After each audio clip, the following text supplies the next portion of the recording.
ચાચર ચોકમાં મંદિર કેમ્પસમાં પ્રાંગણમાં પાંડાલ મોટો મંડપ બનાવી ટ્રસ્ટ મંડપ બનાવી છાયાની વ્યવસ્થા કરવામાં આવી છે। એમાં પણ મંડપમાં અને જે પબ્લિકની જે ક્યુ દર્શનની જે લાઈન હોય છે એમાં પણ વચ્ચે વચ્ચે સ્પ્રિંકલર એટલે પાણીના ફોગર મૂકીને પણ લોકોને ઠંડીનો અનુભવ થાય, ગરમી ન લાગે એવી વ્યવસ્થા કરવામાં આવી છે। પાંડાલ કરવામાં આવ્યા છે। આ સિવાય વચ્ચે વચ્ચે વોટર કુલર ઠંડા પાણીના પણ મૂકવામાં આવે છે।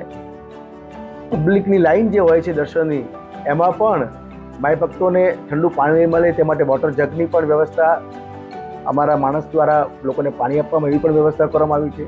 ઠંડા પાણીની પરબો પણ ચાલુ કરવામાં આવી છે અને માય ભક્તોને બપોરના ટાઈમે છાશથી ગરમીમાં રાહત થાય તે માટે પૌષ્ટિક પીણું મળી રહે તે માટે શીતલ છાશ બટર મિલ્ક મળી રહે એવી વ્યવસ્થા પણ મંદિર ટ્રસ્ટ દ્વારા કરવામાં આવેલી છે।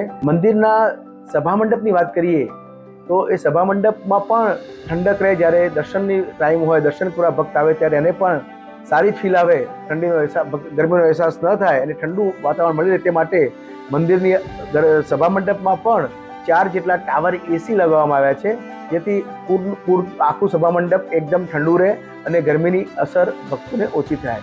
વ્યવસ્થા એકદમ ફાઇન કરી છે મંદિરના ટ્રસ્ટ તરફથી ને બધી રીતે બહુ ફાઇન સગવડ છે। અમને છાશની પણ સગવડ મળી છે ને ઘણી બધી સગવડો સારી મળી છે ને અમને બહુ સંતોષ થયો। અમે સુરતથી આવ્યા છે, અમે અહીંયા આજે યજ્ઞ કરાવીએ છીએ પણ અમને બહુ સારું લાગ્યું।